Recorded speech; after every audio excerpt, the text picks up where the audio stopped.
Ladies and gentlemen, on the occasion of the Être là South Africa exhibition, there's going to be a free discussion at the auditorium at 5:30. Please meet us for further information.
Bonjour à tout le monde, bienvenue. Good evening, ladies and gentlemen, and welcome to the Fondation.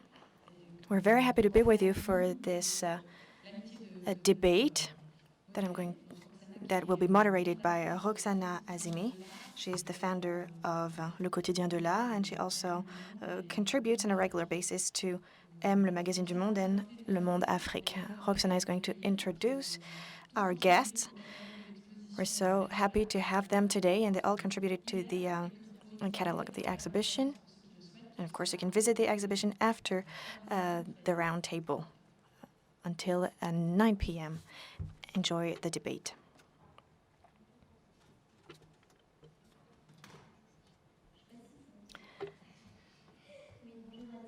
Good evening. Thank you for being here today for this debate. We're going to talk about the South African art scene, one of the three themes chosen by the Fondation Vuitton. And the Fondation decided to focus on one particular art scene, very rich and fruitful, focusing on three different generations of artists using different media with very different worlds, but they have one common point: their political commitment, which is very strong.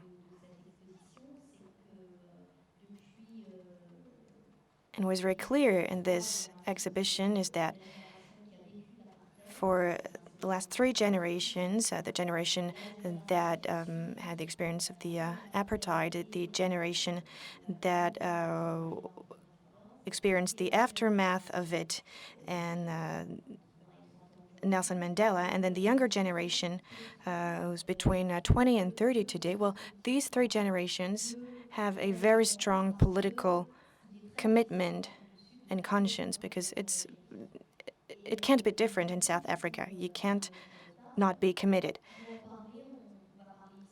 So with our panelists, we're going to talk about this. We're going to talk about history, politics, art, also, of course. And I'm going to start at the very end of this row. Achille Mbembe, professor of history and political sciences at the University of Witwatersrand at Johannesburg. Then we have Hlonipha Mokoena, writer and associate professor at Wizard, Johannesburg. Next to her, Rory Bester, art historian, curator, and art critic. He is in charge of the Department of Art History at the University of Witwatersrand. Then Sue Williamson. She's an artist, a writer, also part of the exhibition Being There. Maybe you've already seen it, or you can do so right after this debate. And finally, Sean O'Toole, art critic, journalist, contributing to different magazines, including Frisian Art Forum. So before focusing on the South African theme, I'm going to give the floor to Achille Mbembe, who would like to make a few comments on Africa in general rather than South Africa. So maybe give us a background information before getting into the more details.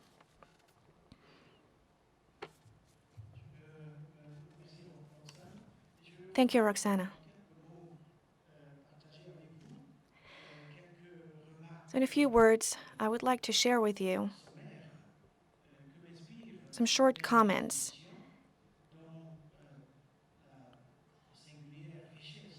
about this beautiful exhibition. It's very unique, very beautiful. And I think that Susan, Claire, Ludovic, and all of the team of the Fondation should be very proud of it. So I'm talking about the exhibition, referring to the part called Being There, focusing exclusively on South Africa. And there's also the other part about Africa itself. So, why am I saying this? On a pedagogical level, I think that many significant questions can be raised. One of them being,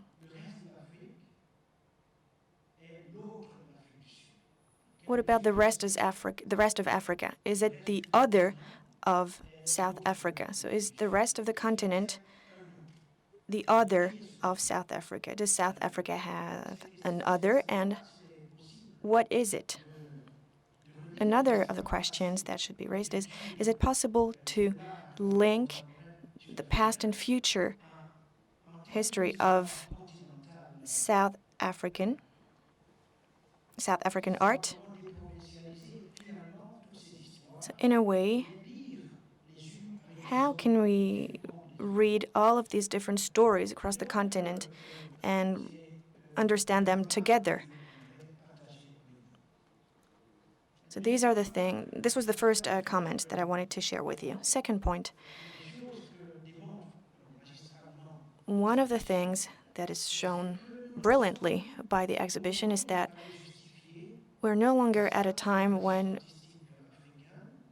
the very existence of African art or African art traditions needed to be justified. It's no longer the case.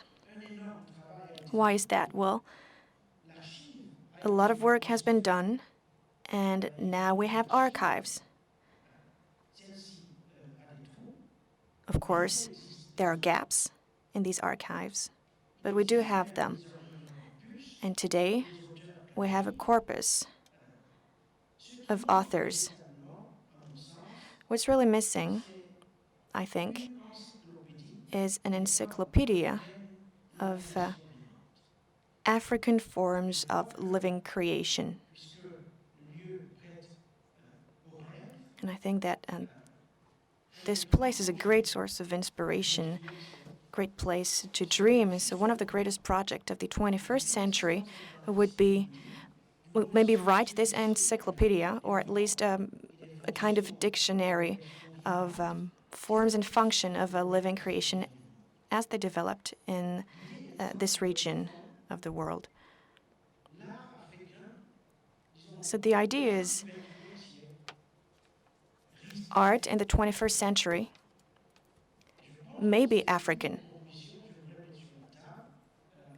So this is one of the things that I wanted to talk to you about.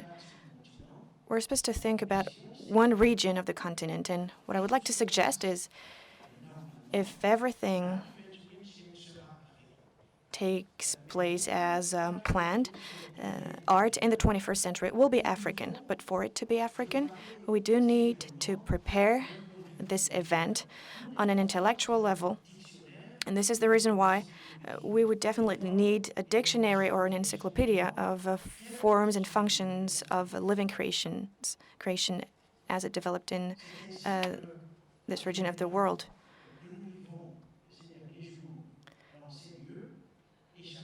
So, and this is how this experience, what we're experiencing here today, will not be just a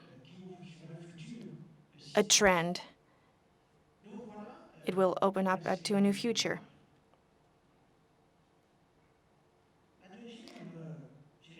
So these are the first comments that I wanted to make. And my second series of comments is about a question that we always ask ourselves. What's contemporary South African art? What's African in this art? I think the question needs to remain open. Or at least we need to keep asking it, knowing that it might never have an answer.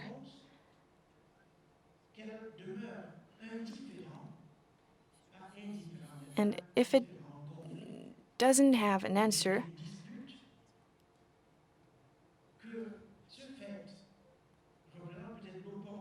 well, I think that this might be an opportunity to create differently using many different resources in the world and make something new with them. So this question should remain open. Also because being African is not an essence. And I think it's important to repeat this. Nowadays, we breathe difference. We have a desire for a difference. So being African is not a difference, it's a project, a horizon. It's a way of living in the world, of sharing it,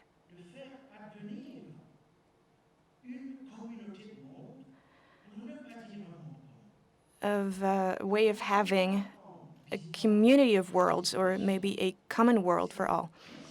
What really struck me when I visited this exhibition is the constant and very striking reassertion of this simple idea. We owe each other something. The world should not be taken for granted. And we create it in a way so that everyone can have their own place. Living beings, human, non-human. What Édouard Glissant called le tout monde in French. So what I've seen on both floors is a microcosmic, a sign of this tout monde. Third comment.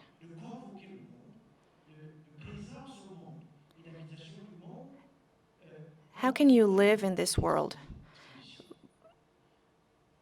What does the exhibition show about how we can live in this world? I'm almost finished, so don't worry.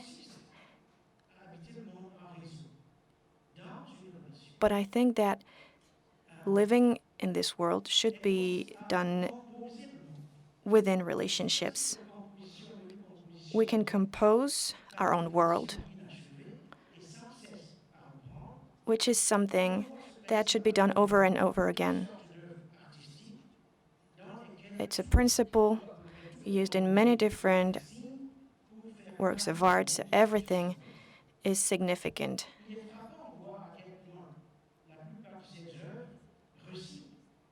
It's very interesting to see that most works of art recycle objects. So, in other words, there is no waste. Everything can be revived, brought back to life, and circulated again.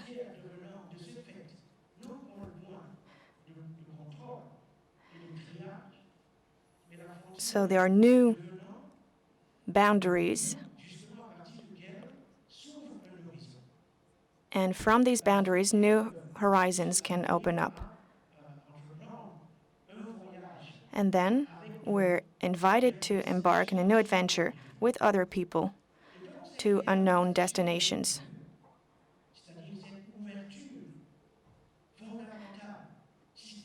So there are unknown things.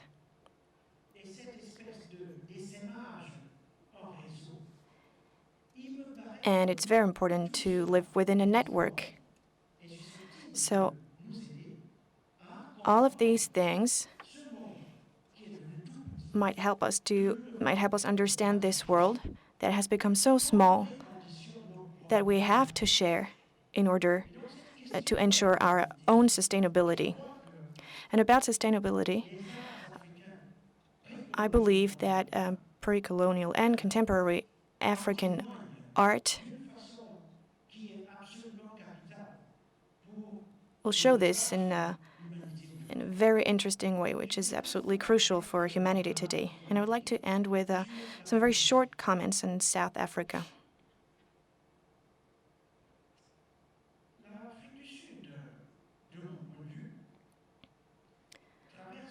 From my point of view, South Africa is going through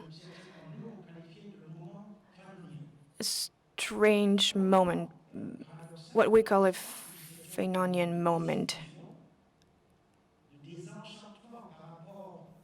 a moment of disappointment, disillusion in terms of politics, and at the same time, a moment of joy and provocation.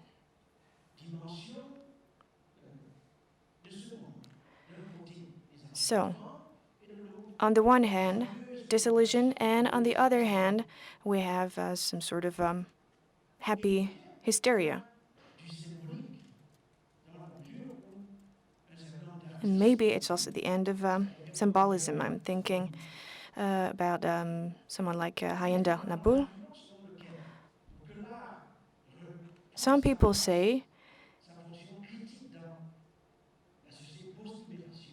if we want art to have its own place in this new society, it's probably better to go beyond symbols, going back to something more real, raw, calling for destruction and reconstruction, without which it wouldn't be possible to recreate something new.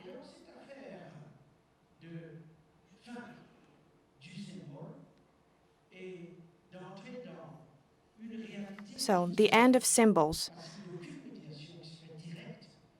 Reality would be more direct, non-mediated,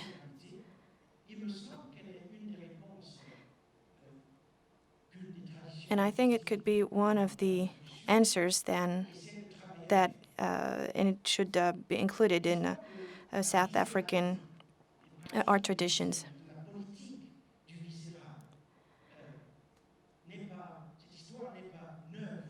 This is not a new idea in South Africa. It's actually very old, although it can be seen in different ways, well, in the past and today. And I would like to end with a few questions going beyond South Africa and Africa in general. It's a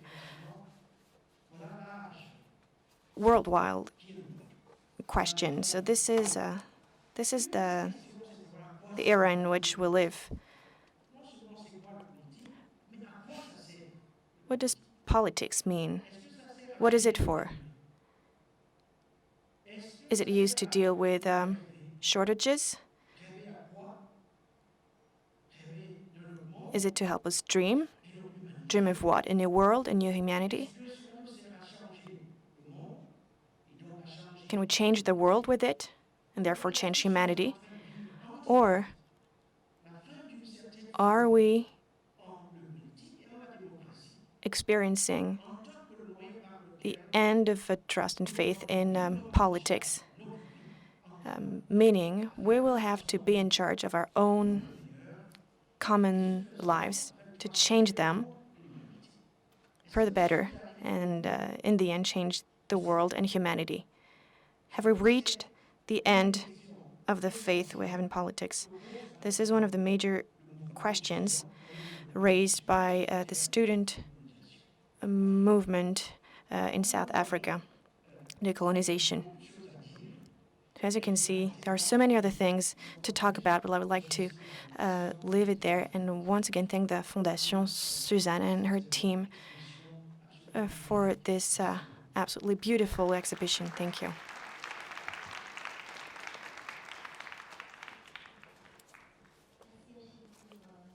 Thank you, Achille. That was a very interesting opinion. Thank you so much. So we're going to talk about the history of the South African art scene. Before talking about art, let's talk about history. We're in France, and I think that some people might not know exactly what apartheid was, and also very brutal racial laws, which was such an impediment for artists, of course, but also for a whole part of the population. So, Hlonipha and Sue, could you please tell us more about the context, the background of apartheid?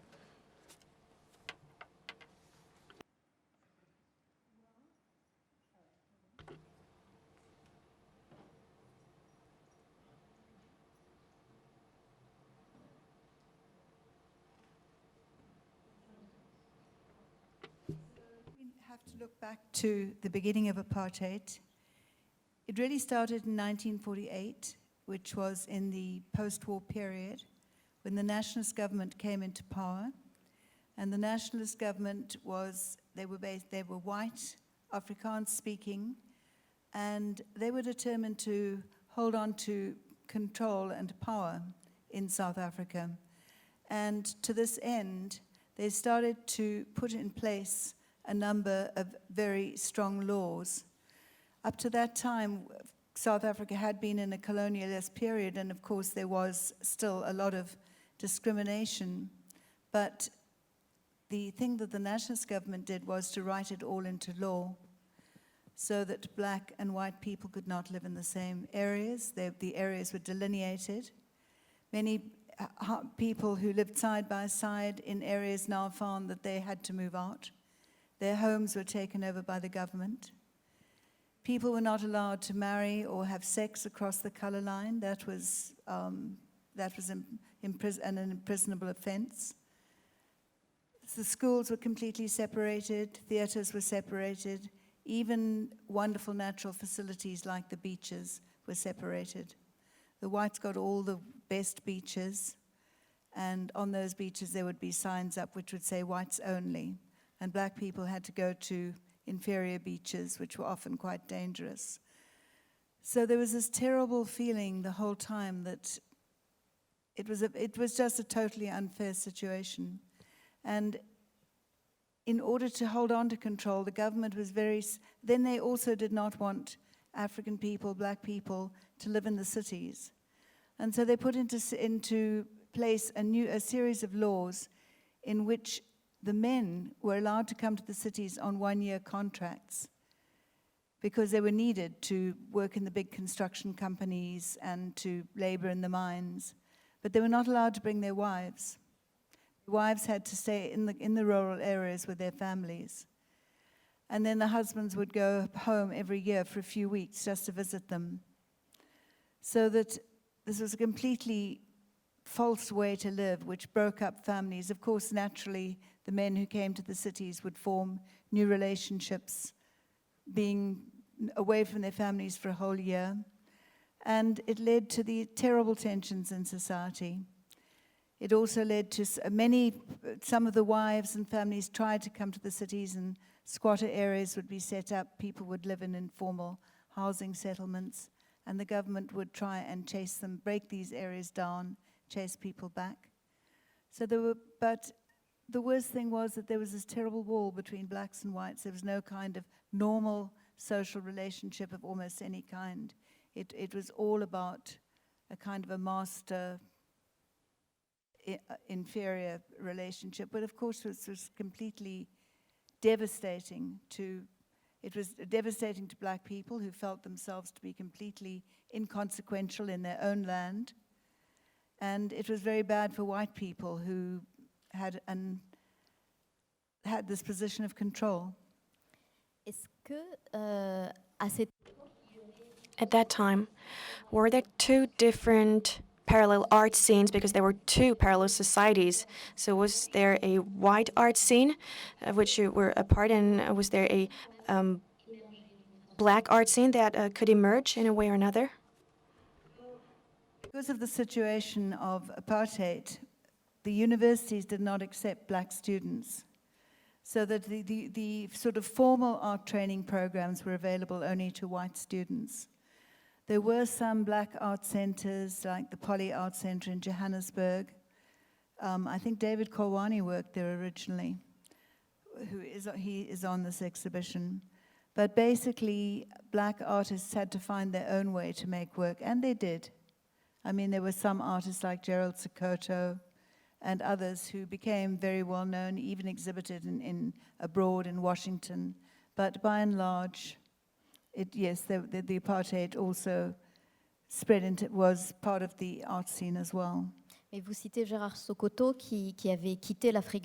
So we're talking about Gerald Sokoto, who left South Africa even before apartheid was set up, like Manco Bar, who left before apartheid. But after 1948 and until the end of apartheid, what were the opportunities for African artists, I mean Black African artists, to make exhibitions? I want to add two important points, which is that one of the things about apartheid is that it created exceptions. And one of those exceptions was the fact that, technically speaking, you could, as a Black person, apply to go to a white university, but you had to write a letter to the Minister of Education justifying why you needed to do a particular course at a particular white university. So there's a handful of Black artists who actually used that rule of exception. And it applied to everything from medicine to engineering. If you could prove to the government that somehow you needed to go to a white university and the course that you wanted to do was not offered at a Black university. As I say, in the archives, there are all these letters written by Black people who would say, yes, I'm an exception to the rule. So that's the first thing about apartheid that people often don't talk about, is the creation of these exceptions in which certain Black people were basically plucked out and they would get this special permission to attend a white university. And then the second issue is the issue of space. The fact that spatial segregation meant that even if you wanted to participate in a white world, you could not, the distances were often so large, just from a physical perspective. So many musicians used to experience this, where you would perform at a white club, and you would have to basically stage separation. You would walk in through the kitchen. So one of the famous jazz songs in South Africa is called Scullery Department, because that's where, as Black musicians, you'd have to wait before you could get on stage. You couldn't wait in the waiting rooms. And so all these kinds of things created a sense of exception to art, in which Black people then began to think of art as something that's physically distant from them, that it wasn't something that was in their neighborhoods. So then Black artists would often then disappear in those rules of exception. And they would be swallowed up by this kind of having to traffic between the two cultures. And eventually, a lot of people would simply abandon art. But the other part of it is also that apartheid was a denial of a long history of Black artistic production. Because again, one of the things that's often given as an impression is that Black artists only start to produce once apartheid ends. But apartheid was actually a denial of Black urbanity, Black, let's call it classical training, because there's a lot of people in South Africa who played the violin and who learned classical music because they went to be educated at universities abroad, etc. And apartheid tried to deny all of that by basically tribalizing all Africans and saying, well, all Africans belong in tribal areas. And so Africans who were not tribal, who were urban, who were educated, had to somehow reverse their education, reverse their urbanity, and become these tribal people. And so some of them ended up almost selling out their art and creating exactly what the apartheid state wanted, a kind of tribal art. So you see this in literature, where indigenous African writers started writing literature that was acceptable to the apartheid state, that could be included in the school curriculum, because they couldn't write any kind of literature that showed that they were urban. The apartheid state would reject it and say, no, we want something tribal, we want something vernacular. And these are the kinds of terms that Black South Africans got used to, thinking about what is vernacular art, what is vernacular creation. And so even today, South Africans, you'll hear Black South Africans calling their own language vernac. Oh, I speak vernac, because that's the vocabulary that the apartheid state introduced us to. So I just wanted to make those points about how apartheid affected artistic production. Mm-hmm. You were mentioning, Sue, vous mentionniez le... So you talked about the Police Street Art Center. There was an opportunity for Black artists to make their voices heard. Was it a place where these issues of vernacular tribal art were not addressed at all? Was there real freedom for Black artists? And Sean, maybe you can also answer this question. The Poly Street Art Center, just to give a bit of a history, kind of fits into that white philanthropy that was very much, I suppose, and still is a feature of South African life, and to create a space of contact, but also a kind of education. It was led initially by a white artist who was formerly trained at the University of Witwatersrand, Cecil Scottness. Some of its key graduates would be like the sculptor Sydney Khumalo. I think Ezra Mlegai was from there. The work that was coming out was that kind of syncretic modernism that you kind of saw in the post-war period. So developing some of the kind of mythologies of Picasso, but also trying to kind of rework it from a particularly South African point of view, this trauma of identity that is pervasive in South African art to this day, this thing of trying to define the South African identity through the work. Poly Street, its legacy is one of, I suppose, a grand mythology that is also being challenged. When a book was published in the mid-2000s that was a kind of history of it, one criticism of it was that that history of Poly Street that we still kind of sprout is a kind of Pravda view of that period. It's the white liberal view of black artistic production. Poly Street represented one thing. You also had private galleries that were actively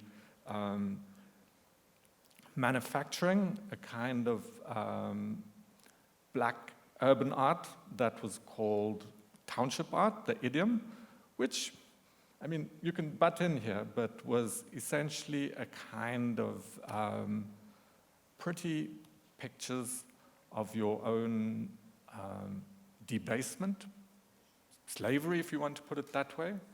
So jazz pictures would be very acceptable. Happy people within a very deteriorated kind of urban condition.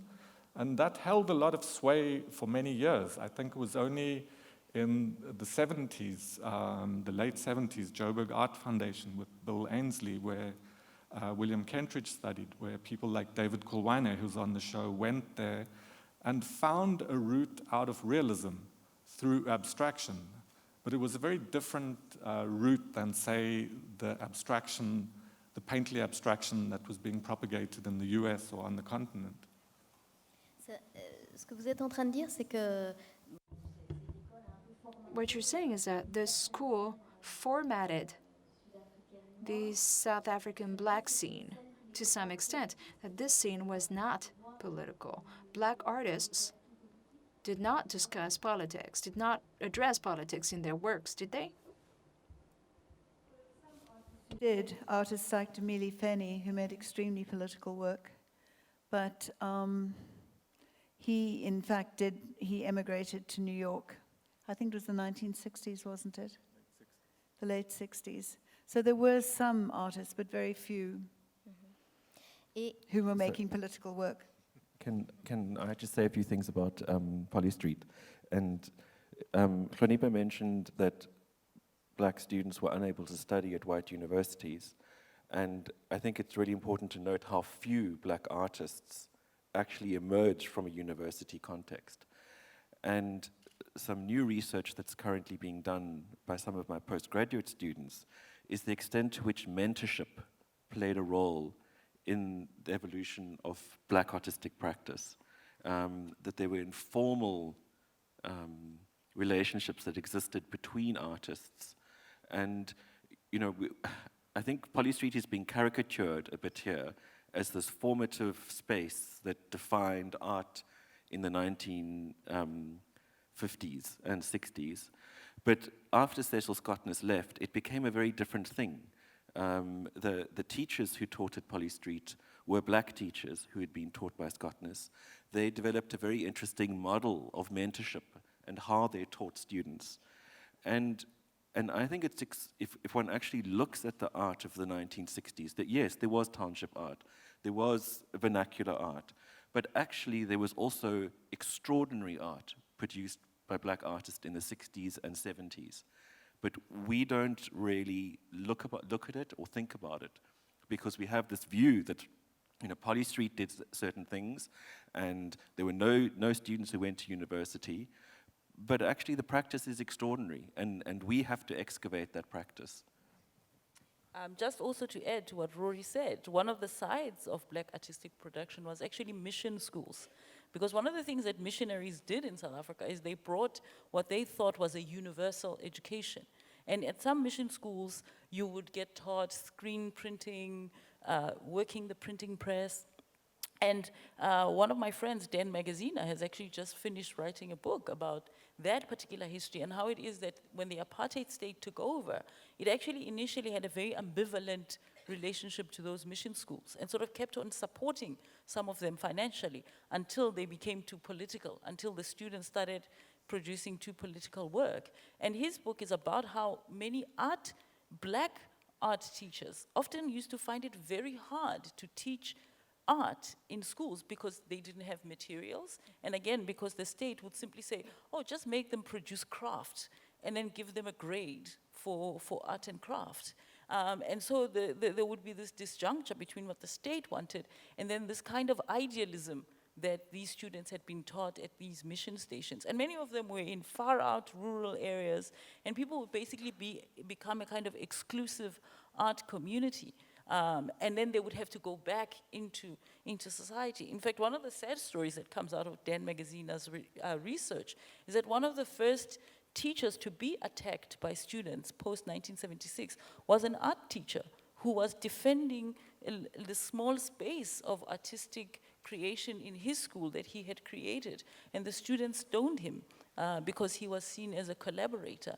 And so there's also these stories of I would call it artistic sensibility, that was people were attempting to teach in schools even without the material for teaching such a thing.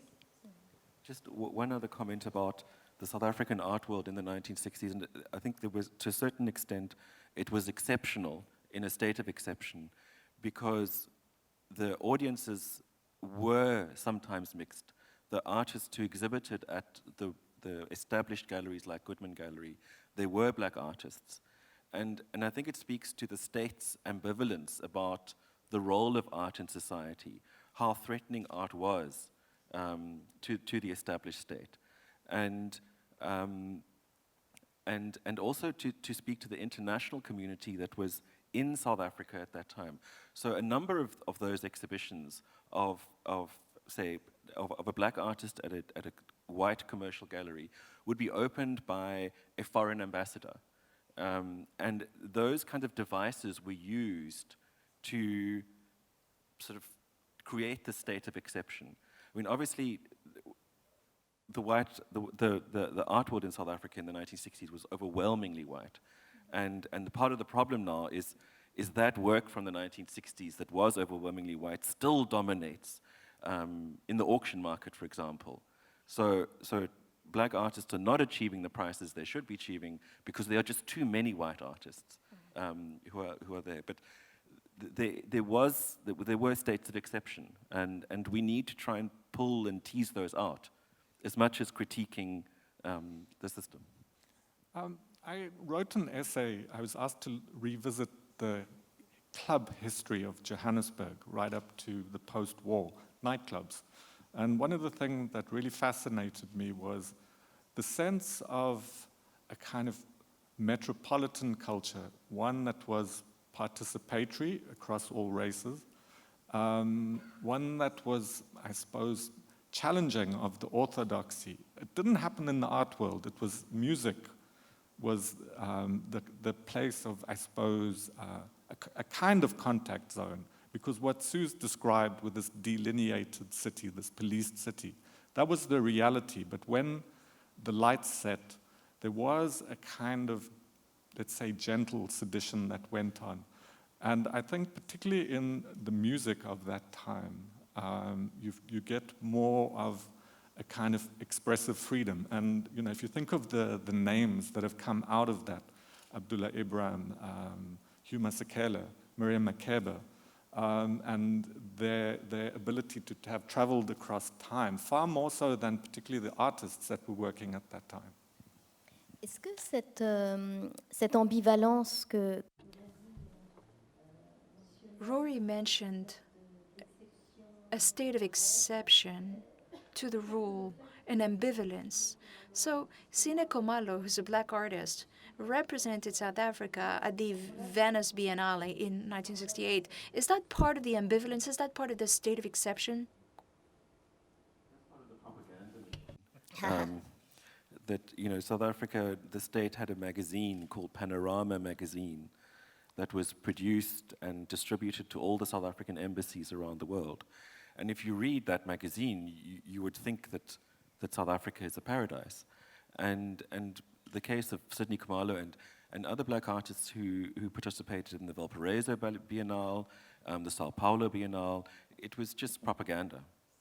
Okay. It's strange, though, because, you know, the objects that these people created still exist. And some of the work I do is write for auction houses. And Sydney Khumalo's work comes to auction. And if you go back to the mid-1960s and you look at the New York Times, which has a certain authority, it said he was the most important sculptor in South Africa at that time, which, you know, make of it what you will. But in the present tense, Sydney Khumalo's kind of unknown, and his prices have lagged. You know, there's a great disjuncture between, I suppose, what was part of the propaganda machine, but also an active kind of dealer propagation that was going on, and the present tense, where he's a kind of missing ancestor, or an ancestor that people don't quite know how to place. And the other, I think, part of the story is that Irma Stern, I think, exhibited in the Venice Biennale in 1950, and her prices have gone up.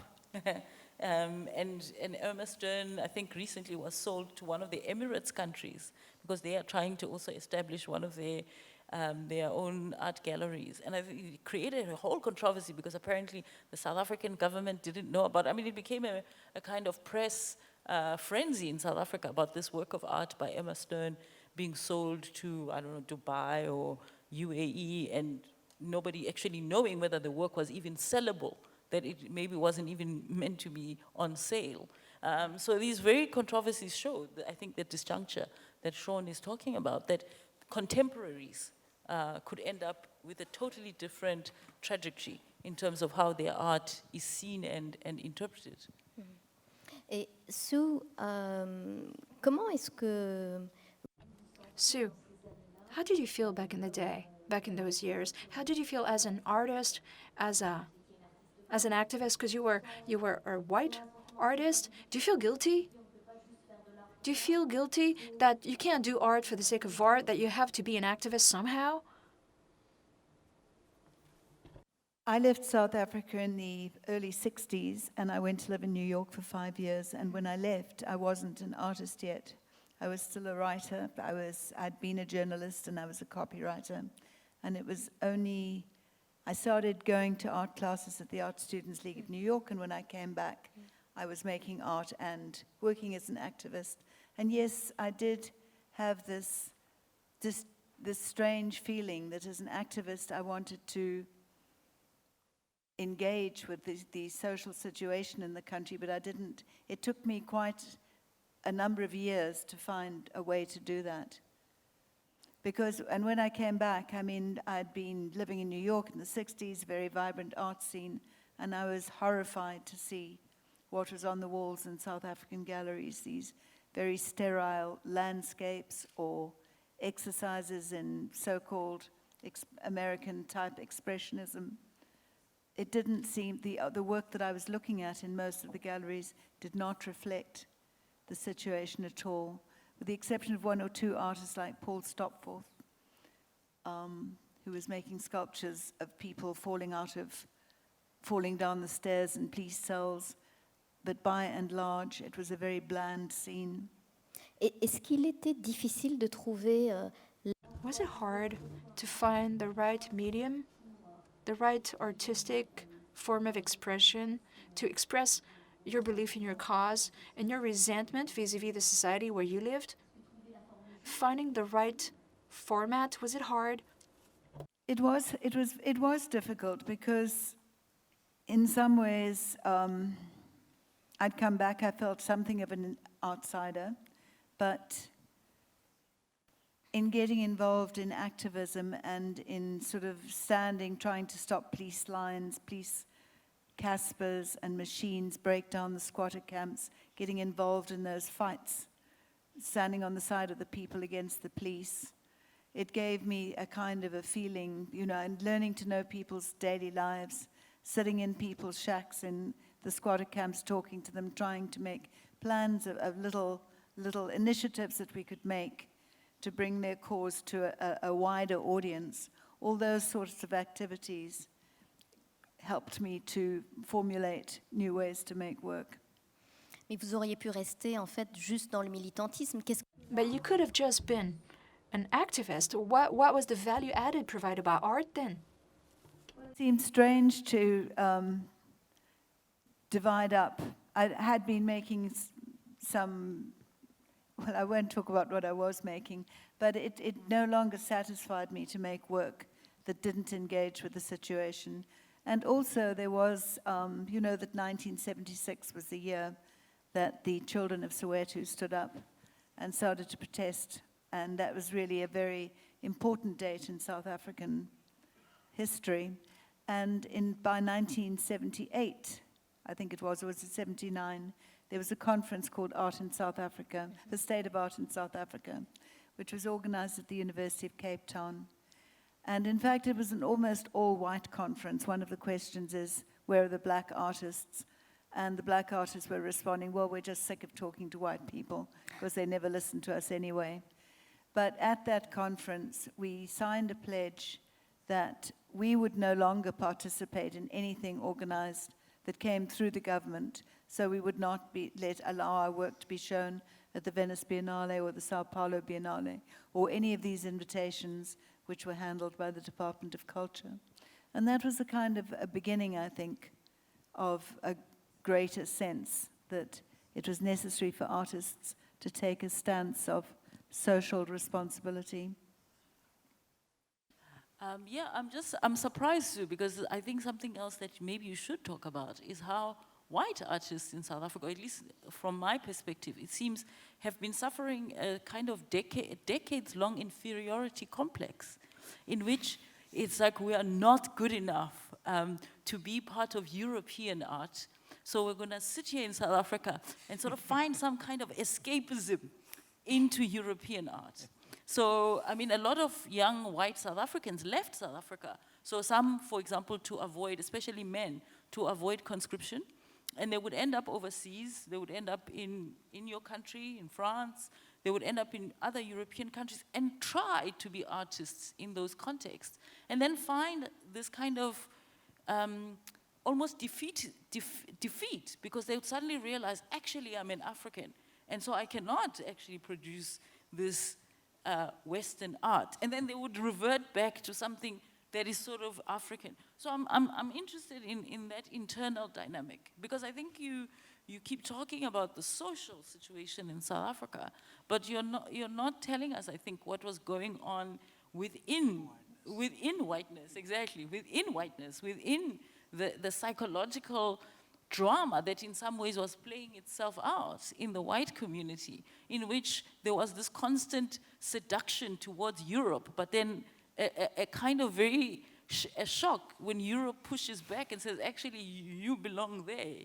Go back to your own people and solve your own problems. I'm thinking here of Breyten Breitenbach. Breyten Breitenbach came back to South Africa for a summer school session, I think in 1982, in which he stood up and told his own people, he said, we are a bastard race, and started going on, and the Afrikaners were shocked. Oh my God, he called us a bastard race. How can he say that about us? But he was living here in Paris, and then he quickly made his exit and sort of left the audience stunned that they had just been told by one of their own kind that they were a bastard race, and like bastards, they tend to reject otherness. I mean, it's a beautiful speech, but it's made in sort of 1982 while he's holding his Japanese wife and is ready to flee South Africa any moment because he could have been arrested. And this is, I think, the art history that many people in say, Paris would not know about this, as I say, this sort of back and forth between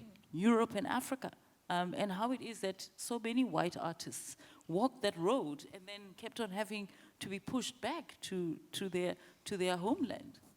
Yeah, Roxana, if I may, I think what Hlonipha is saying is absolutely crucial to a proper understanding of the current, both political and cultural predicament South Africa is facing.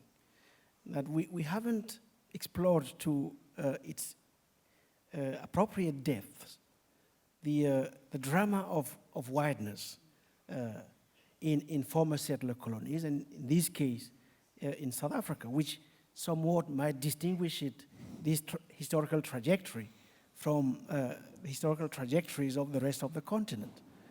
And historians have tried to do that to some extent.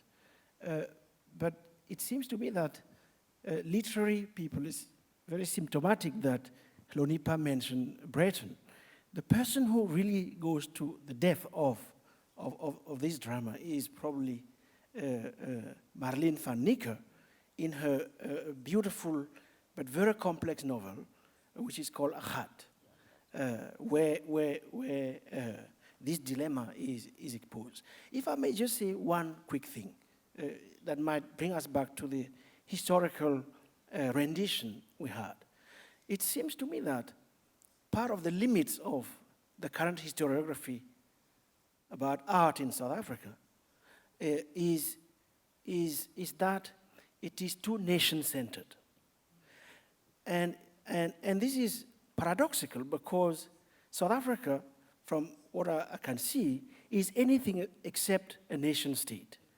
In fact, it is the microcosm of the world. Its history cannot be understood purely from a national point of view. It has to be understood from a transnational point of view. What to make, for instance, of Gerald Sekoto, who, by the way, lived not far from here, in terrible conditions by the end, almost mentally sick.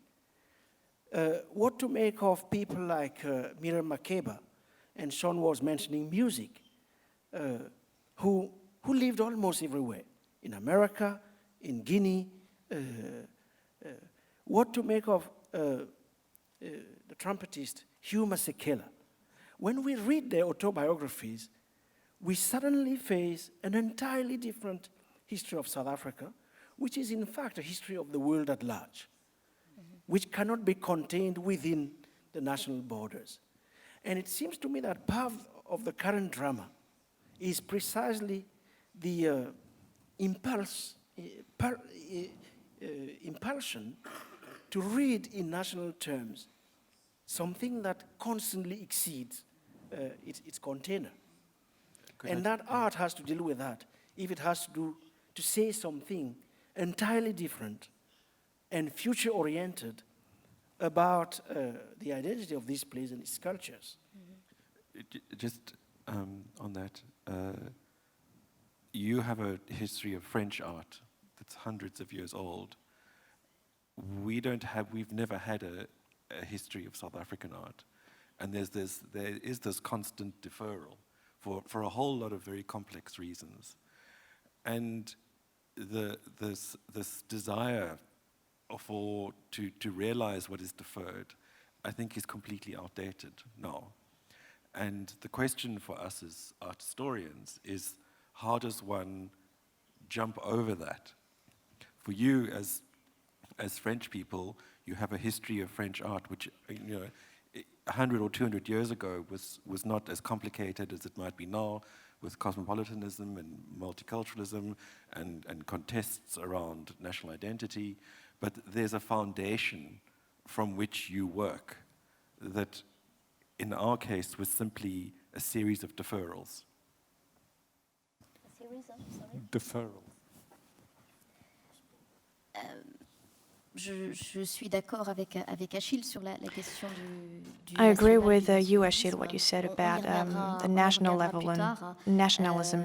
We'll come back to that J'aimerais later. quand même, pour qu'on reste un peu dans une ligne historique, un peu comprendre aussi comment To talk a little bit more about la history, scène artistique I would like to understand a vécu toute la période de boycott how du the monde occidental. what was the experience of contre the l'Afrique du art Sud.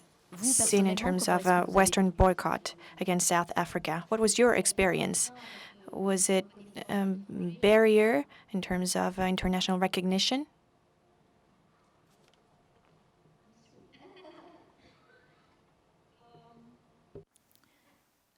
Of course, there were many views about the cultural boycott, which was imposed at a certain point by the United Nations to bring South Africa, to try to bring South Africa to its senses.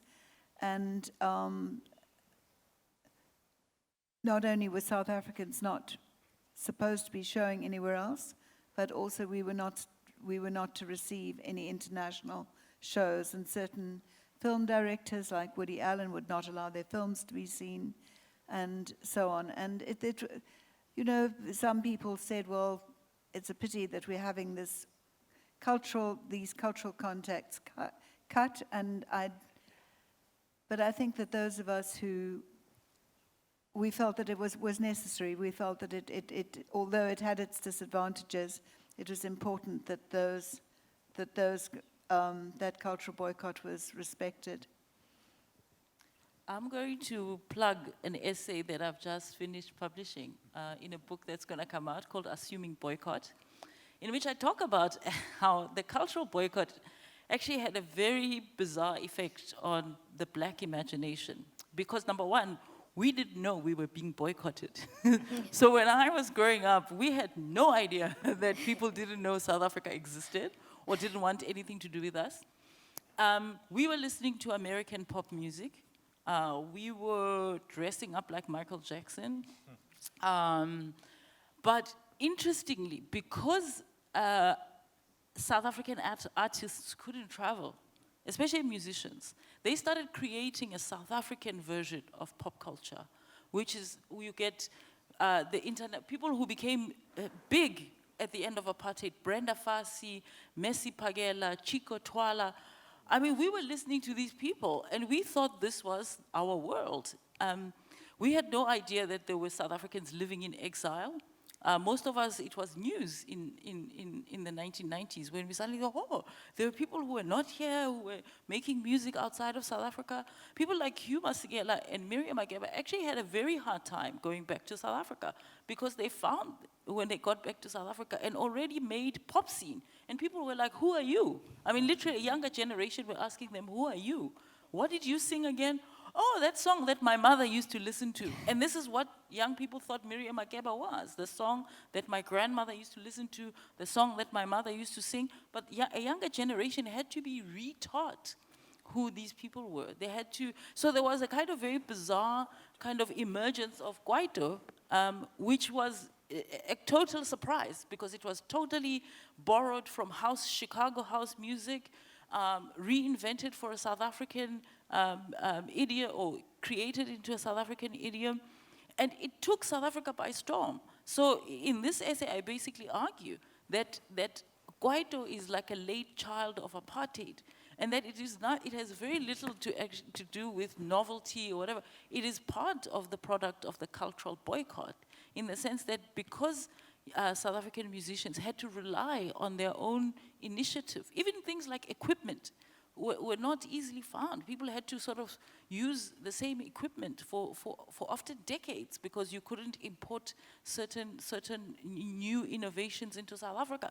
I mean, if you think about the fact that we couldn't even watch television until 1976, the apartheid state banned television.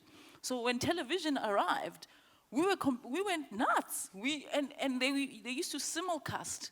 So they used to take a manga Japanese manga and then translated into indigenous languages. And we thought this was amazing. All these Japanese people were speaking our languages. And we had no idea that this was part of the propaganda to make us, people were watching Bruce Lee films translated into indigenous languages. And we thought Bruce Lee was an African. You know, it was a very bizarre kind of intellectual and cultural space in which the apartheid state tried to compensate, basically, for the cultural boycott by allowing certain forms of cultural expression within South Africa, but within a very narrow range, particularly this whole thing of translating into indigenous languages. So a lot of black artists in South Africa were influenced, or at least my generation, were influenced by manga cartoons, which doesn't make any sense at all from a global perspective. But that's basically was our daily diet when we were growing up, because that's, I don't know, the apartheid state thought manga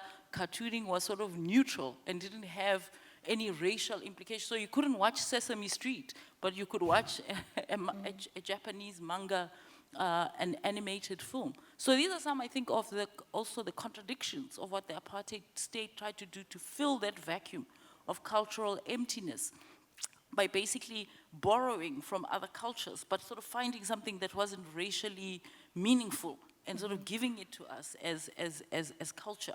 But also this emergence of South African pop culture, which I think has had a great effect on the younger generation of South African artists, because this is their soundtrack.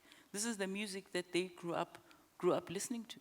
Oui, justement, je voulais savoir ce que la chute à la... Precisely at the end of apartheid, with the opening up of borders, what were the changes in the art scene and in popular culture? What kind of revolutions happened at that time?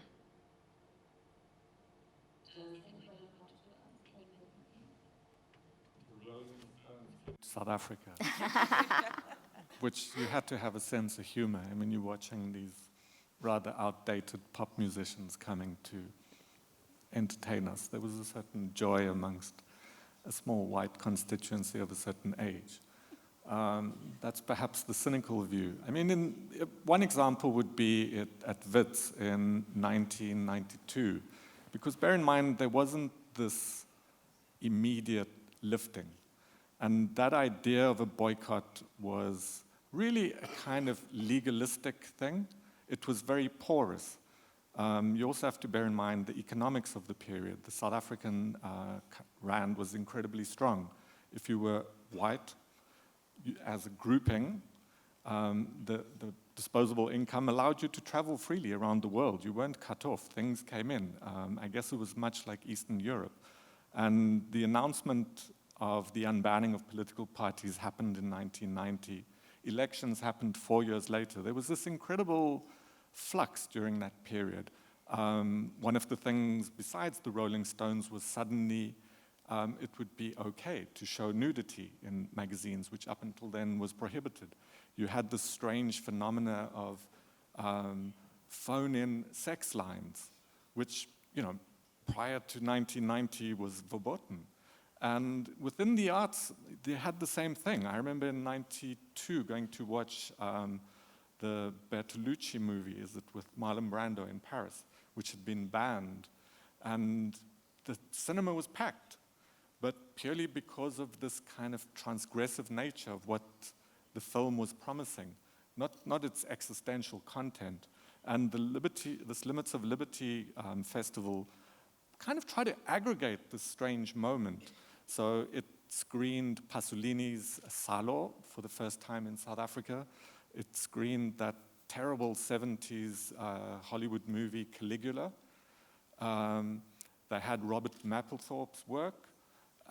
There were a couple of banned photographs of gang killings. There was Stephen Cohen's work. It was a strange kind of moment where literally they were testing the limits of liberty. Yeah. To the point where a right-wing group stormed this festival because they were screening a kind of parodic film called Die Voortrekkers, which was this kind of underground cinema mocking a very kind of early piece of cinema about the kind of heroicism of the pioneers. And this was my sense of how things were disassembling, because at the same time when this festival was happening, it also got protested by feminists. And there was this great kind of contradictory agitation, this kind of surplus of voices that was coming out. And a couple of years later, I spoke to Ndikung Ejabe, who's the editor of The Chronic, or Chimurenga. And he said, as a Cameroonian coming to South Africa in that post-apartheid period, what struck him was this absolute faith by everyone in the mainstream, that this new mainstream was going to cater to all possibilities, all desires, and by its nature, it couldn't. And it was this sort of this slow-burning kind of tensions that we're seeing now, perhaps have their origin in this very rosy and over-optimistic faith in what culture would deliver, what politics would deliver, what the social would be. Mais est-ce que dans les expressions artistiques, In various artistic forms and expressions, was there a lot of experimentation? You talked about euphoria, so how did you experiment, sorry?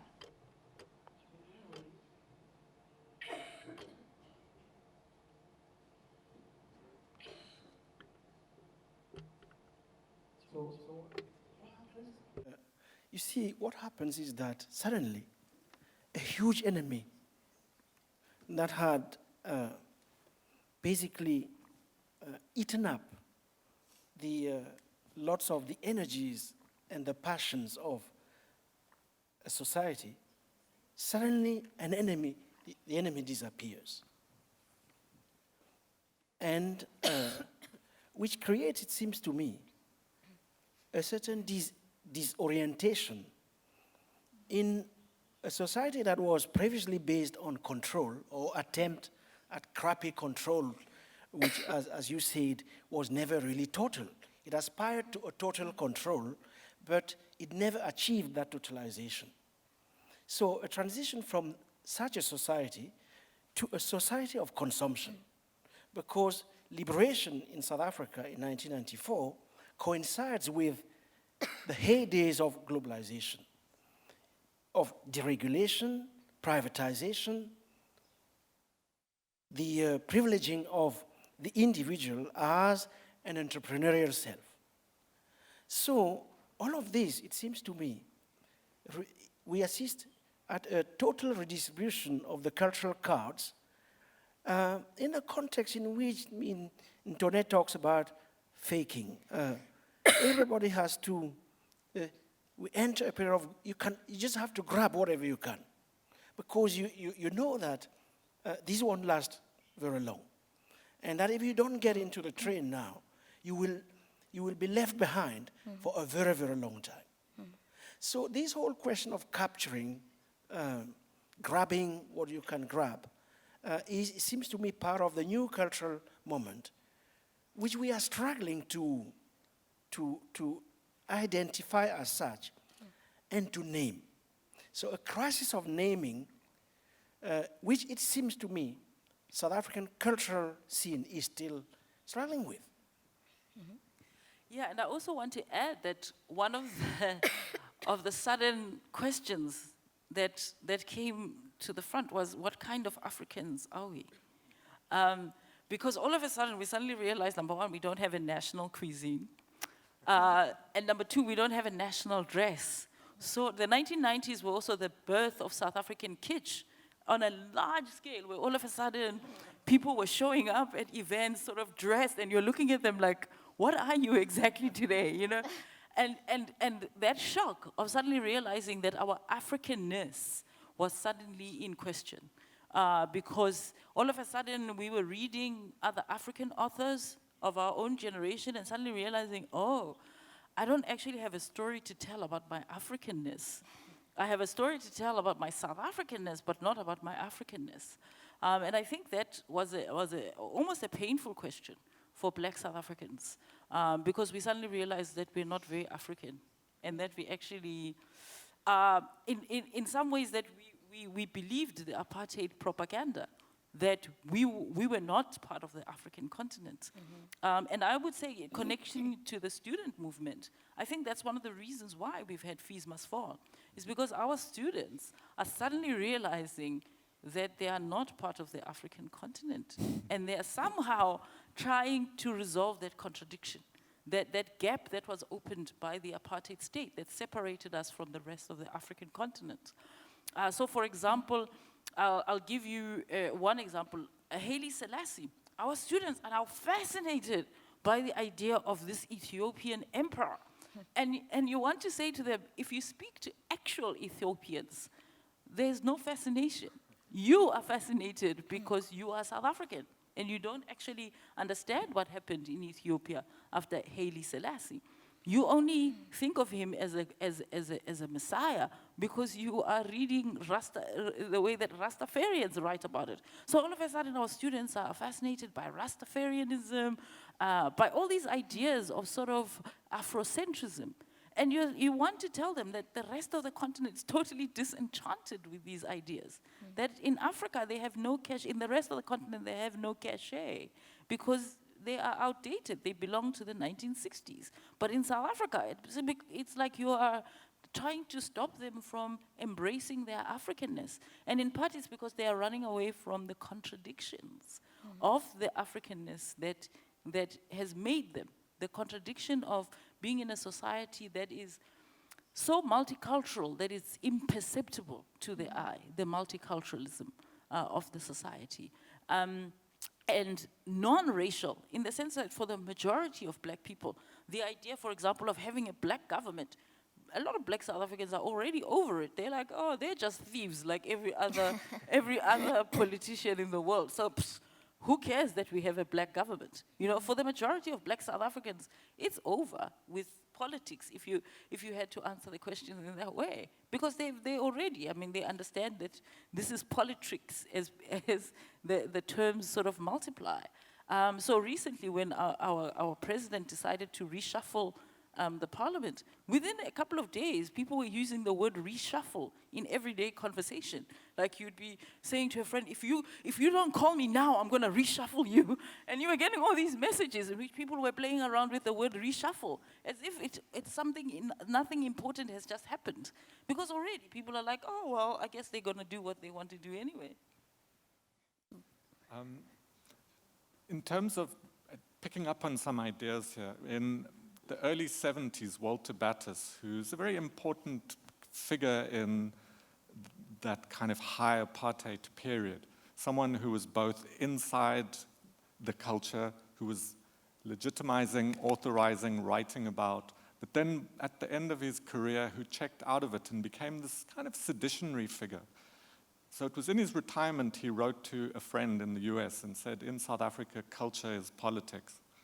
And in that, so jumping ahead to 93, 94, and this is one of these works that sort of speaks to this kind of confused identity. Kendall Gears, an artist who came to prominence during that period, joined every political party that was canvassing for the vote. And that was his work. He exhibited his membership card of all the political parties at a very early kind of gallery in the formulation of the contemporary art scene, the Everard Reed Contemporary.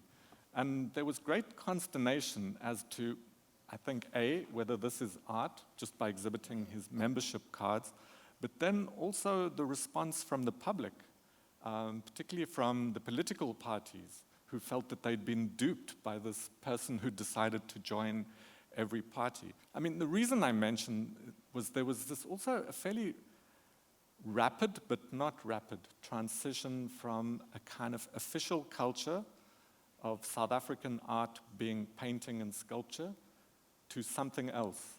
And what that something else is what we're still negotiating now, I think.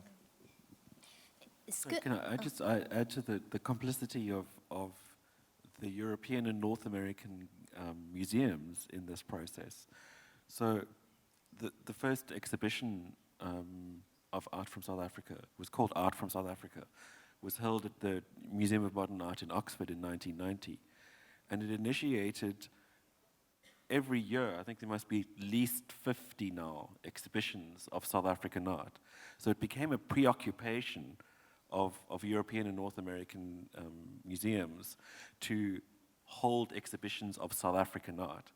So this internalizing of identity was perpetuated in an art world that was, I think at the time, quite desperate for international recognition and to become part of the global community. And many artists and many curators, and I'm complicit in that myself, bought into this idea that we should be having exhibitions of South African art. Donc des expositions d'art. Exhibitions of South African art that were trying to show that there was something specific to this South African scene, or their special features, characteristics.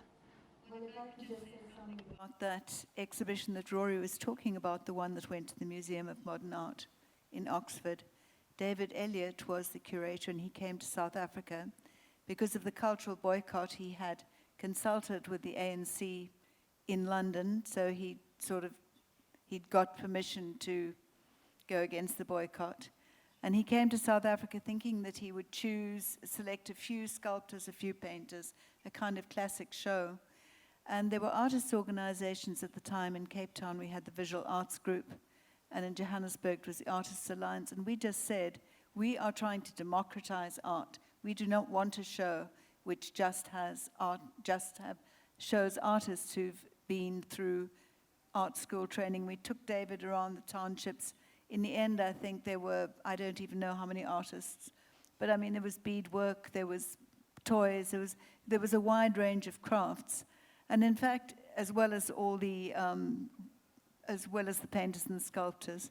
And it was enormously successful, in fact, but it set up something which I think then became overdone. Then from then on, there were a number of those shows which were just too crowded.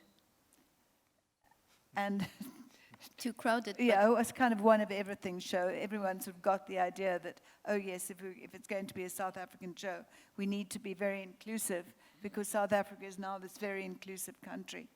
And it just went too far. Mais est-ce qu'il y a quand même des... Well, in this, what you just described, this very messy situation, post-apartheid, with many different cultural references, many hybrid references, are there specific topics emerging? Is there a special need to find some kind of identity that could be reflected in the artist's work? In the post-apartheid years, identity was the quality that came out most strongly, with artists who had their identity denied to them for so many years, and now stood around, and they're now in a country in which everyone has equal rights. And it was a question, well, what does it mean to me? What is it to be young and black or white or male or homosexual, or with my history, with this history? How am I going to express myself? And so that identity politics, I would say, became a major theme after the closing of apartheid, after the ending of apartheid. Est-ce que le rapport à... Well, about history, did the sense of social responsibility of artists change a lot? Does the younger generation have the same relationship to history, the same sense of responsibility, as you said, Sir Williamson, just before?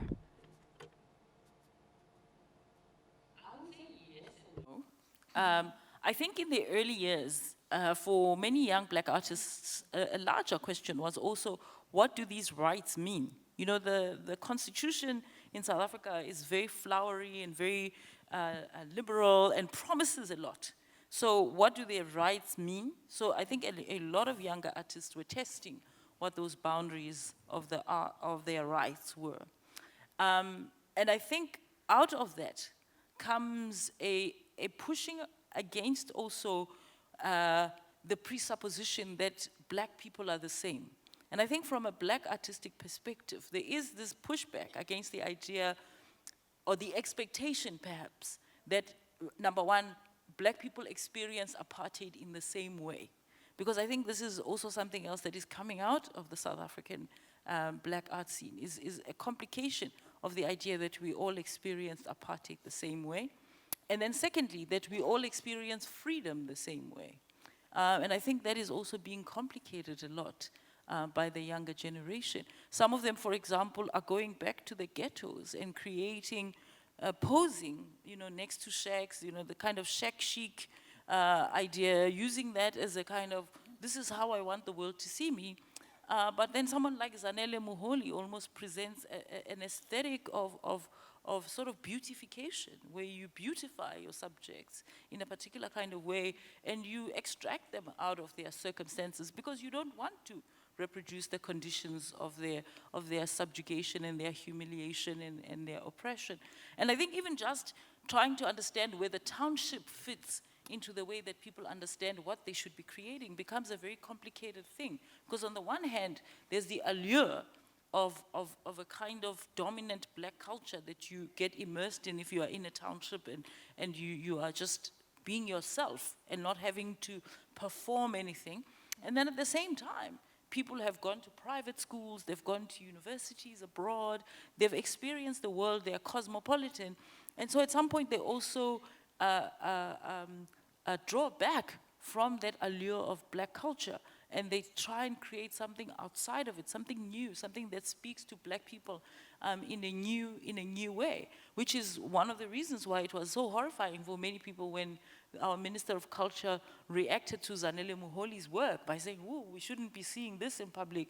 This is disgusting. This is," and people were sort of like, well, "You're the Minister of Culture. How can you be taken by surprise that people are creating this work? How can you not think that there are people who are black, who are LGBTQI?" And so these kinds of questions, I think, the question of rights, what do the rights mean?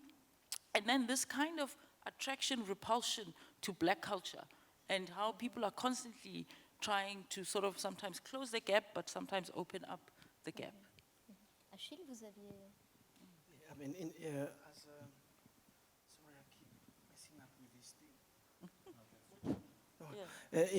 Just as a follow-up to, I mean, what Hlonipha is saying, and in relation to a question you raised early on, what is the specificity of this, the idea of some kind of South African specificity, which is a very polemical concept, which Hlonipha explains very well, which might be found, as far as black people in South Africa is concerned, might be found in this double paradoxical relationship with things African, Africa as a sign, an attitude of fear, in the fear of Nigerians, for instance, the fear that this country could turn into another Zimbabwe or another Nigeria.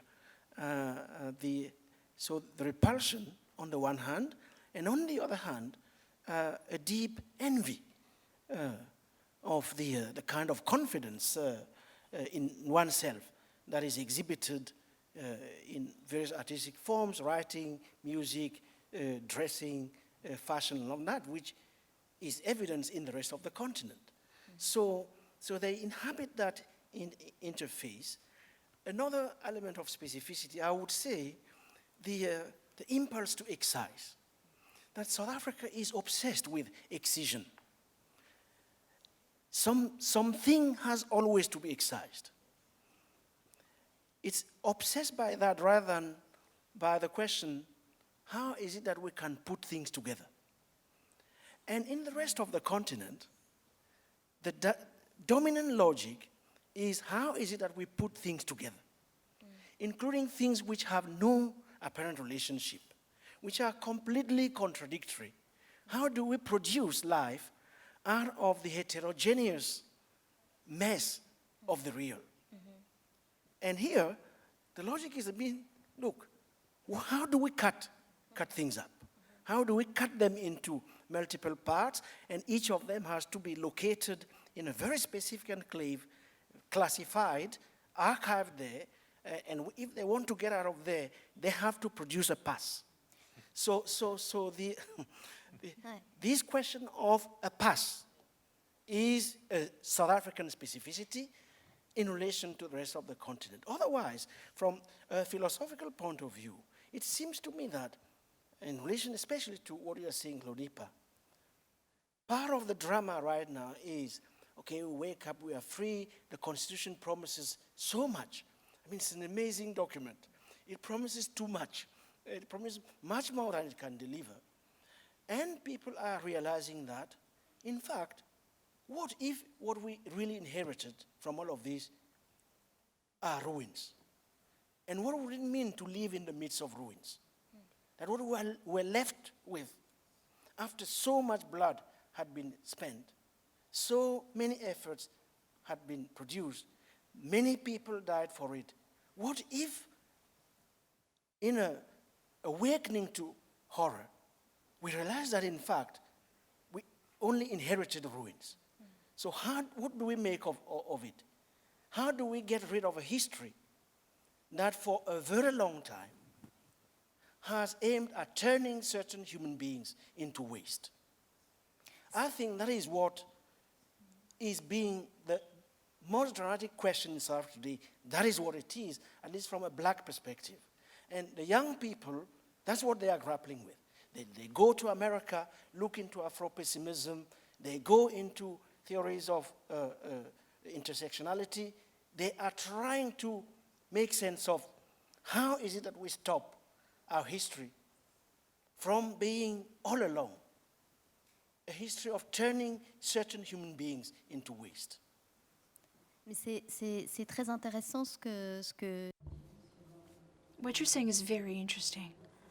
This obsession with excision, with exclusion. Now, I have an outsider's point of view, and there's one thing that I find very striking. History tends to stutter in South Africa.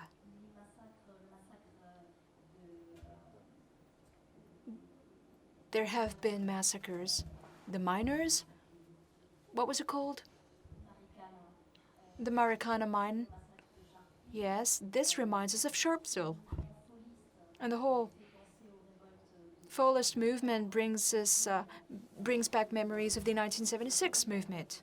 When you said that at the beginning of the 1976 uprising, one of the first people who was attacked was an art teacher.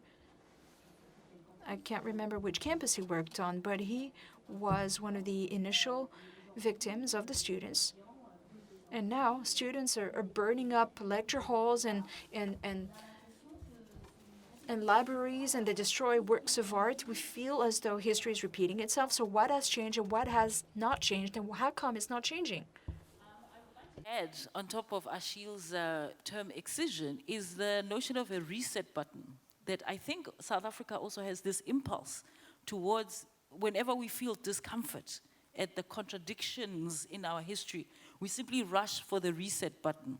And that's because we've actually been a new country several times before in history. So, I mean, up until 1910, there was no country called South Africa. The country was created in 1910. And before that, it was kind of a mixture of colonies and republics, and black people had different rights in different parts of the country.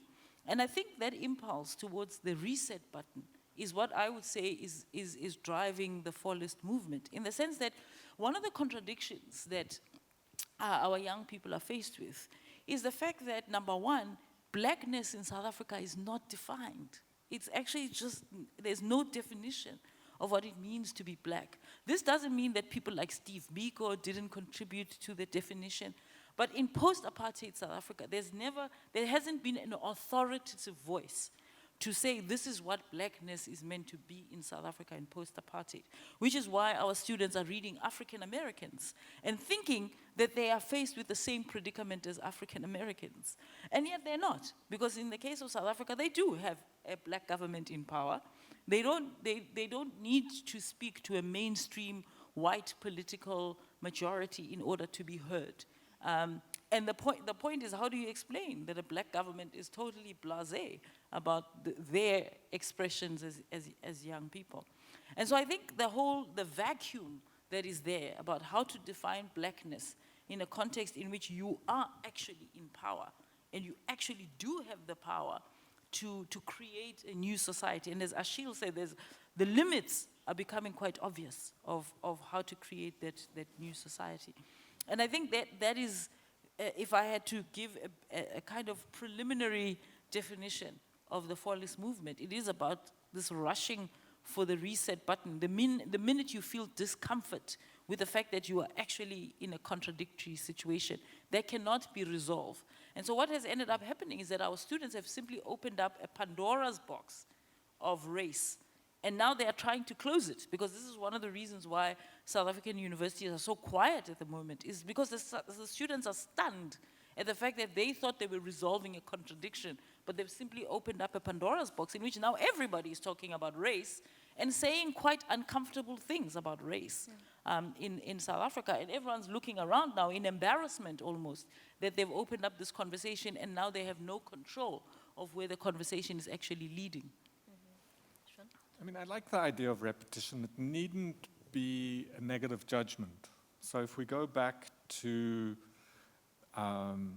essentially the founding of what is the modern idea of South Africa, which would be the Union of South Africa in 1910, and created some of the kind of political tensions that are central to the debate, ownership of land, for instance.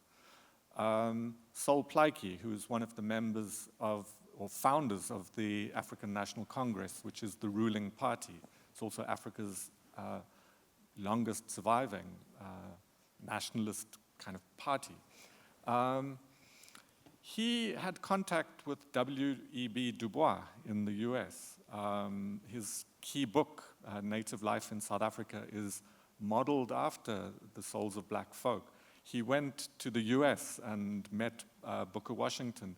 So these acts of repetition, you know, I think there's very generative, this idea. If you look at, if we jump ahead to the mid-century and jazz, and this idea of kind of creating a Manhattan or a Harlem in Johannesburg, in Sophiatown. It might have been fake, might have been a simulacrum, but you know, it was reiterating this idea that you're talking about of a kind of transnationalism that's been a part of the South African conversation for a very long time. But you know, repetition's not the only thing. If you look at this exhibition, when we started our talk, we mentioned the fact that black artists couldn't study at university. Nicholas Slobo studied at the Wits, it's now the University of Johannesburg. Kemang studied at Wits University. I think most, if not all, of the black artists on here have formal artistic tuition. That's not repetition, that's change. It might be incremental change, but you know, I think one has to kind of also look at the exactness. Marikana isn't a repetition of Sharpeville, I would say. Anyway, I mean, pick up, let's shout. Yes, I think it also is one of the things about the division between the cultural scene, because intellectuals in South Africa like to think of Marikana as a repetition of Sharpeville, whereas in fact the issues are much more complicated at the time, because one of the issues that's at stake is young people who are growing up in post-apartheid South Africa with huge ambitions of becoming wealthy, taking their families out of poverty, and many of them finding themselves at the bottom of the job market, almost repeating the trajectory of their parents and grandparents, having to move to the city, find a job, and then finding that they are not earning enough money to be quote-unquote modern subjects. Because I think this is also what Achille was talking about how capitalism and consumerism in South Africa has totally shaped the last 20 years. So I mean, it's now the biggest shopping mall in Africa, right? The Mall of the South. What is it called? It's called some ridiculous thing. I mean, a friend of mine and I were joking that you have to wear comfortable shoes to actually go there, because you'd go there for nothing but to look at beautiful objects from the rest of the world, because you're not actually going to shop there. You're just going to go and look. But on the day that it opened, just to give you a sense of how consumerism, people slept outside this shopping mall waiting for it to open so that they could just go in shopping.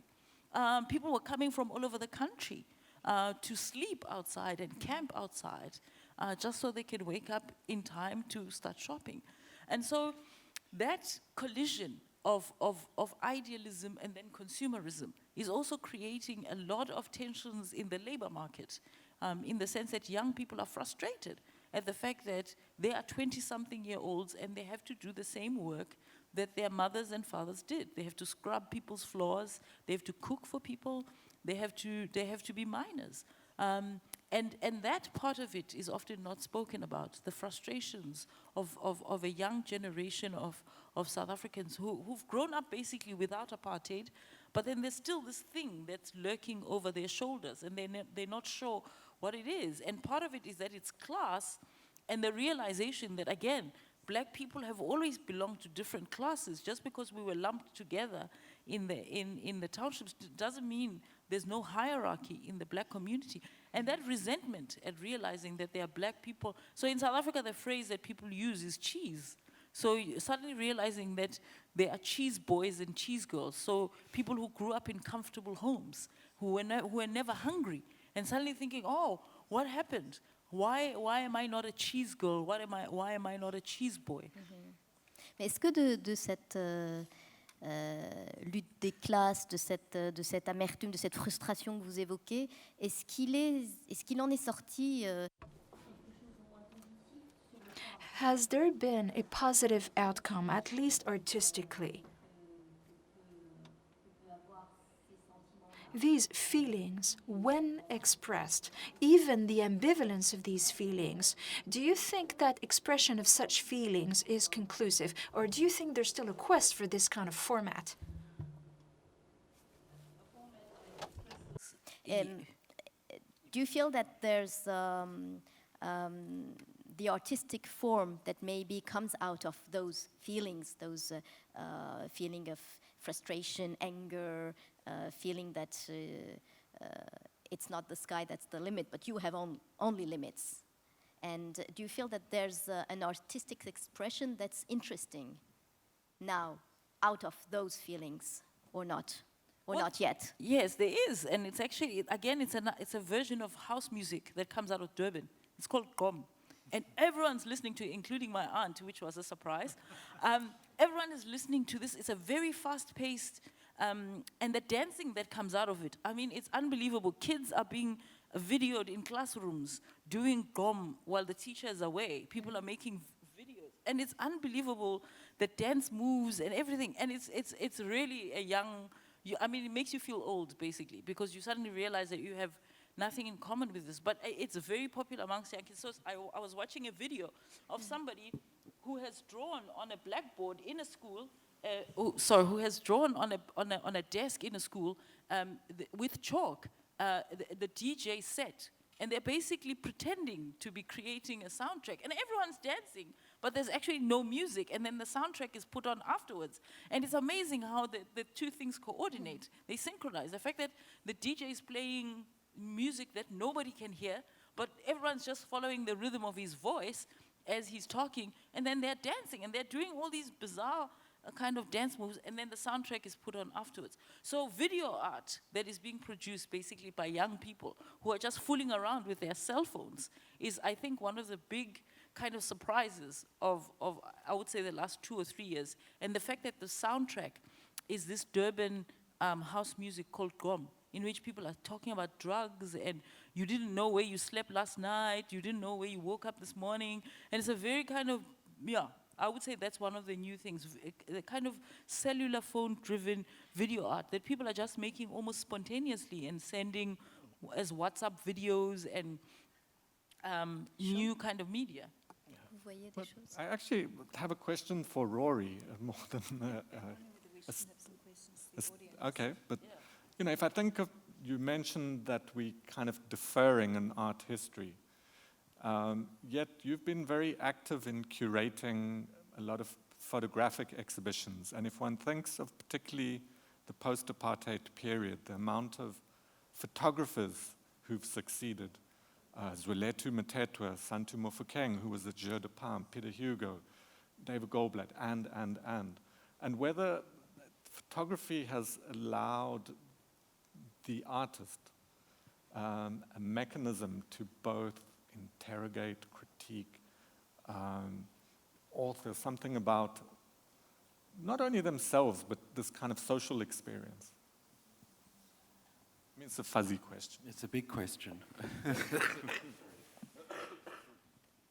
I think historically what's useful to know is the kind of rise of photography in contemporary art in the mid-1990s. And it was a very useful coincidence between the emergence of South African art in the 1990s and a global interest in photography, which I think has propelled photography, South African photography in particular, forward in very interesting ways.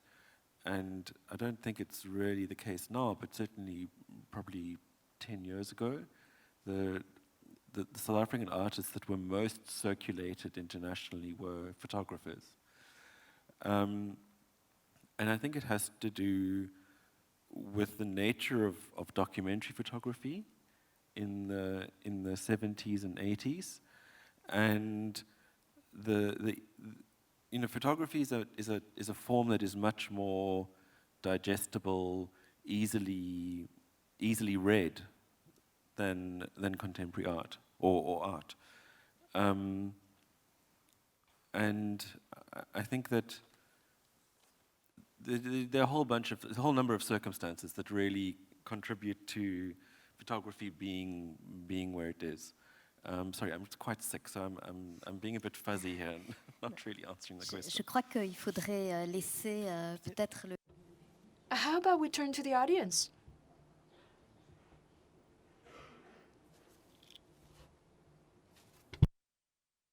I mean, the question is, what is emerging? Where are we going? We have done the historical stuff, which allows us to more or less say where we are. The big issue is what the future holds. Where are we going? And what is emerging right now that might indicate some directions. And whether such directions are real ones or are just new cul-de-sacs, which would bring us back to the question of repetition as opposed to real difference. And in that sense, I think what Hlonipha was suggesting is absolutely crucial. The first thing that is going on is a total reinvention of language, which is accelerated by the digital technologies that are available to more and more, especially young people.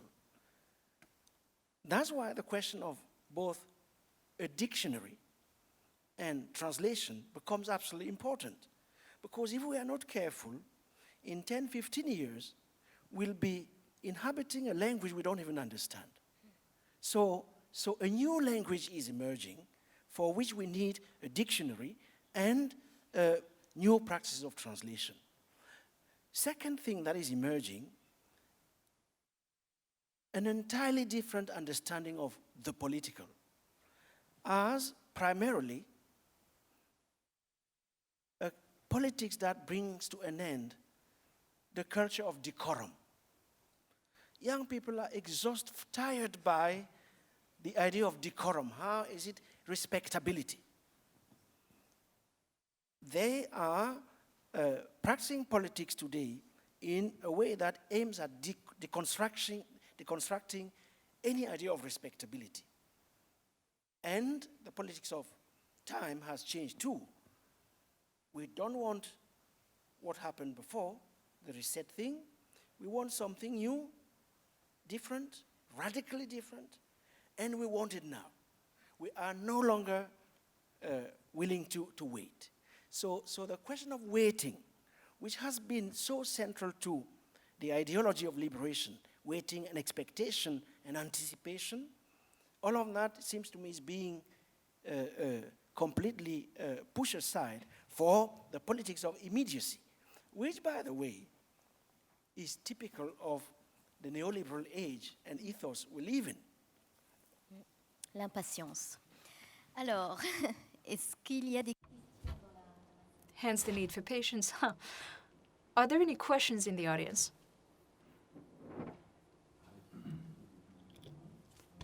I have a question actually for the panel.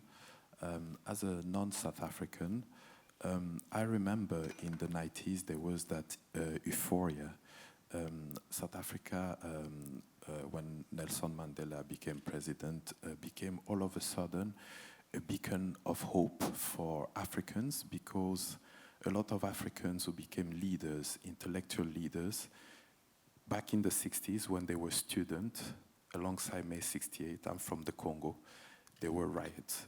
These were philosophers. These had a lot of utopia for actually to change the world.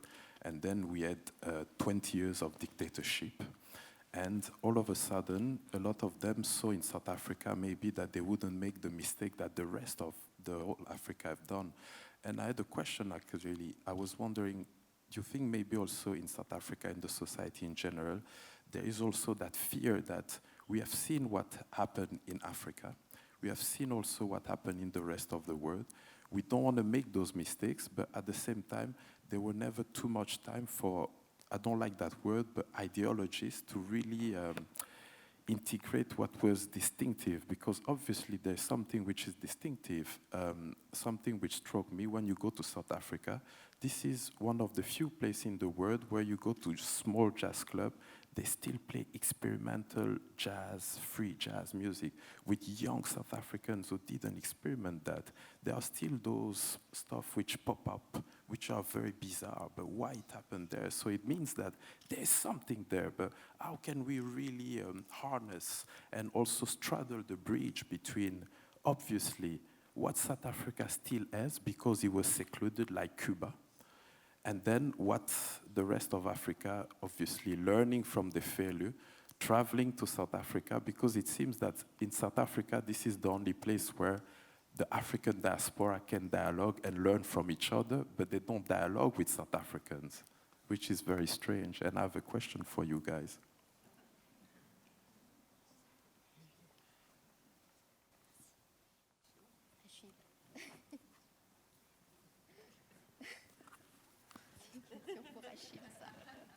But I mean, partly, I suppose what you're talking about is this idea that as a South African was often sort of told to us as this kind of miracle, also this experiment that is coming to fruition, that South Africans internalized. And it was about a decade ago that, and this is a very inelegant answer, but Simon Njami came to the first Johannesburg Art Fair, and he spoke to a very small audience, and he said what struck him about coming to South Africa was this internalized sensibility in South African, that the history that we've passed through was different to everywhere else, and our condition was exceptional, and we are special.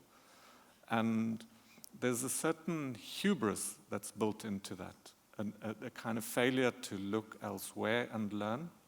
And maybe, I'm taking the negative side. I think, in terms of the experiment that you're talking about, that certainly happens, but I think it's less a facet of South African life now than a certain calcification of culture.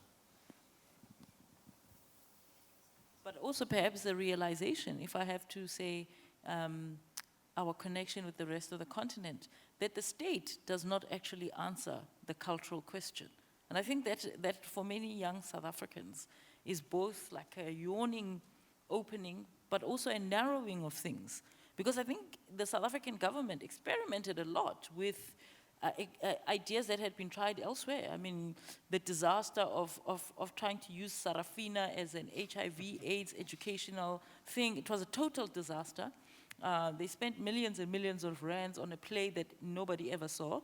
And so the South African state itself is withdrawing from the cultural scene. And the ANC is basically cannibalizing, they're cannibalizing each other. And everyone's looking on. And that in itself is becoming its own theater. But the South African state has completely withdrawn from the cultural scene, if one could put it. I think one could, with enough maybe fairness, say that in some ways the South African state doesn't even understand South African art. It doesn't even try to. But they do give money to artists, but they just don't understand what South African art is about. They don't understand what they're paying for, but they'll begrudgingly give money for this sort of South African exhibition at the Venice Biennale. They'll give money for all those things, but they're not sure what it is you're doing.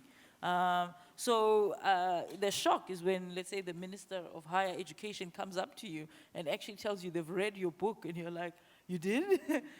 Because normally government ministers don't really know much about what the South African cultural scene is all about. And I think it's a kind of one step forward, one step back in terms of what we're trying to do with our Africanness and trying to relate it back to the continent, trying to create a conversation with the African diaspora, but then at the same time making it all political about the AU and all these kinds of things, and then having to come back to terms like Pan-Africanism or Third Worldism. I mean, that's a term that now has totally left the vocabulary of post-apartheid South Africa.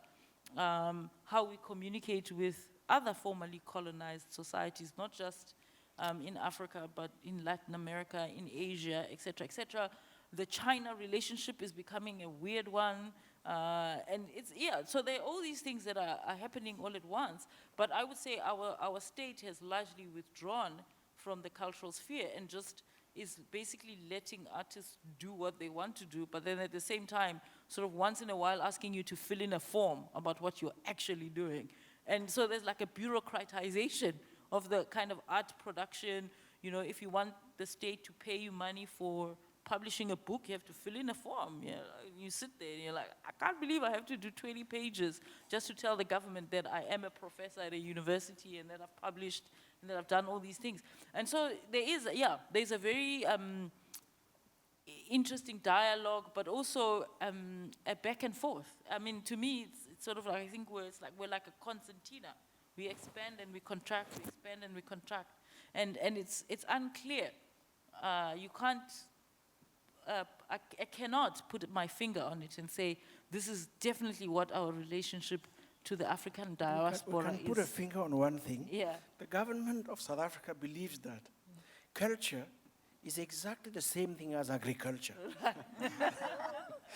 It produces tractors, that mean peasants, you sell products, and you have to bureaucratize all of that. Right. But what, if you think in the very immediate, it was about 2 months ago, Ngugi wa Thiong'o came and gave a roadshow tours talking at the major universities. I went to his talk in 1991 when he came to, it was a very different affair. This time when he came, his speech was televised live. The student movement actively went into and made a kind of intervention where they asked all the white members of the audience in the Cape Town venue to leave. And then Ngugi was asked to kind of pronounce on it. And he said, they should, the Prayseed version is they can stay. But in 91 when he came, I saw him in Durban in the men's residence at a university with probably 20 people. Things have shifted in that sense. After, the University of Johannesburg has just appointed Wale Siyinka to their faculty. I mean, these are important, I think, concessions to a certain moment. They might be like the Rolling Stones touring South Africa, and we would have liked Ngugi to have been appointed 20 years ago. But, nonetheless, the compass is shifting, don't you think?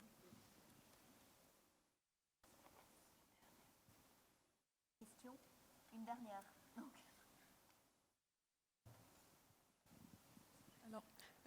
Ces derniers temps, l'Afrique du Sud a connu. In recent years, there's been much violence in South Africa, violence against black Africans, black African foreigners. So South Africans attacking fellow black Africans who have been the subject of violence in the past. So seen from the outside, this makes no sense whatsoever. So have South African artists discussed this? I'm not even talking about a political reaction, but have they addressed the issue? It's been addressed. it's so sad that it occurs, but I think one has to also see it in terms of a population that is struggling for basic things like schooling for their children, space in the hospitals, housing. Many people have had their names let down on housing lists for decades, and they still haven't got something, and then people come in from the outside. And of course, it's the migrant story all over the world. The immigrants are prepared to work harder, longer hours, pay for less. And they manage to make their way up through society in that way, and the locals get jealous. But yes, I think there are quite a lot of artists who have worked around xenophobia. I don't think it's surprising at all.